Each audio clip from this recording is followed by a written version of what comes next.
Oke, jumpa lagi di channel Alim Suzuki. Kali ini kita akan bahas masalah motor yang gagal mencapai top speed. Padahal kita sudah mengganti bagian-bagian dari kopling ya.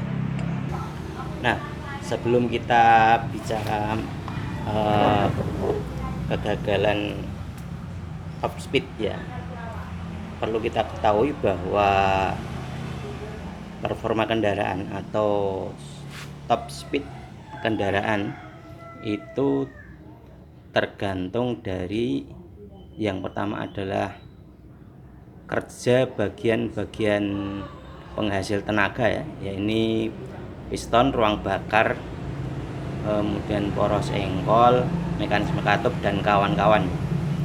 Kemudian juga dipengaruhi oleh faktor bagian pemindah tenaga atau pemindah daya. Dalam hal ini adalah dari kopling ya, bagian kopling, kemudian baik itu kopling depan ataupun belakang, dan bagian transmisi, dan juga bagian rantai sampai dengan roda. Nah, itulah bagian-bagian yang mempengaruhi top speed secara keseluruhan. Nah, kali ini akan kita bahas ya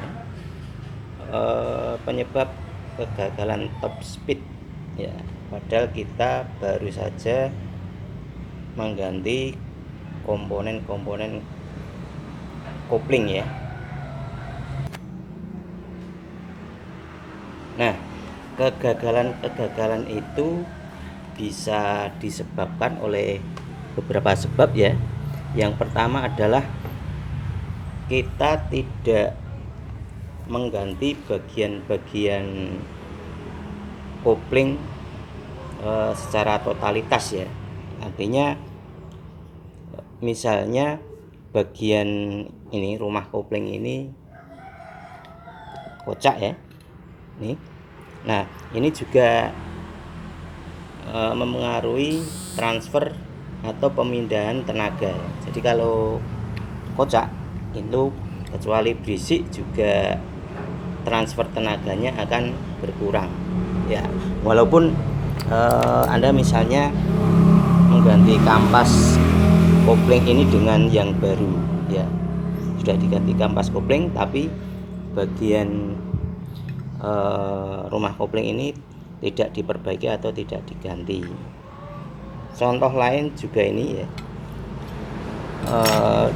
di bagian ini coakan ya pada rumah kopling ini ya, ini sudah berbentuk gerigi. Jadi ini akan menghambat gerakan dari kampas kopling ya ketika dioperasikan ya.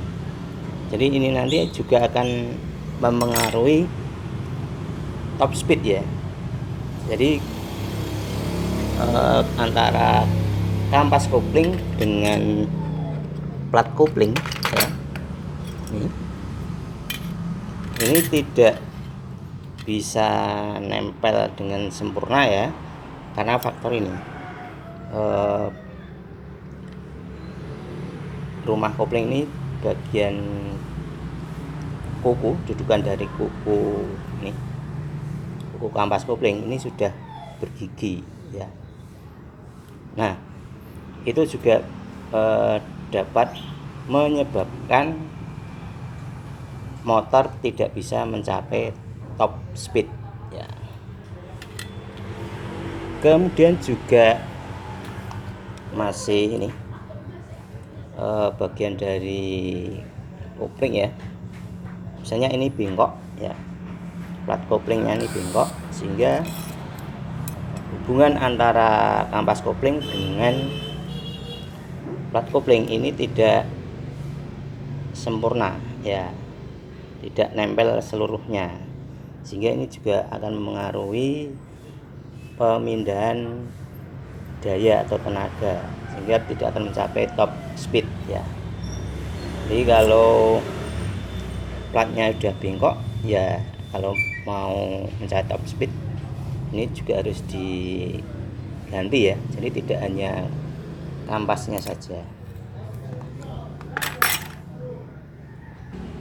Nah, berikutnya yang dapat menurunkan atau menyebabkan top speed tidak tercapai yaitu ini, ketika kita memasang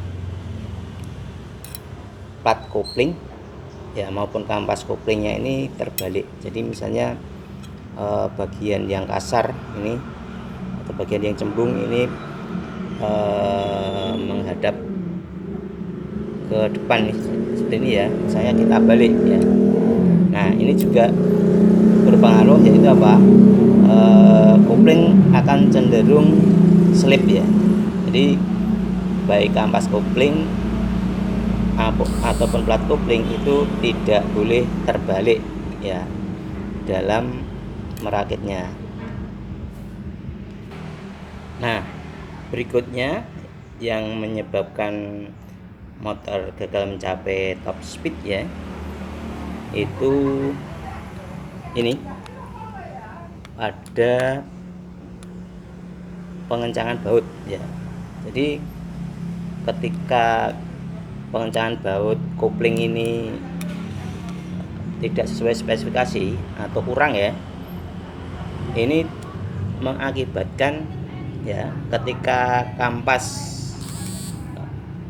kopling dengan plat kopling itu bersinggungan ya, itu kurang rapat ya, jadi tekanannya kurang, sehingga kampas kopling atau kopling cenderung untuk slip ya. Jadi ini masalah pengencangan yang kurang dari spesifikasi. Kemudian juga ya, ini masih dalam hal pengencangan baut, keempat baut ini mengencangannya tidak rata ya.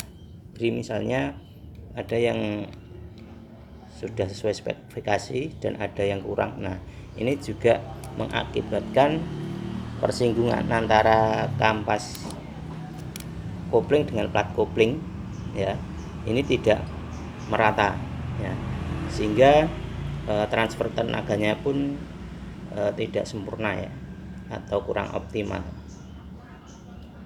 Nah, itu yang menyebabkan ya motor tidak bisa mencapai top speed ya. Nah, kemungkinan masih ada faktor-faktor lain ya yang dapat mengakibatkan top speed tidak tercapai.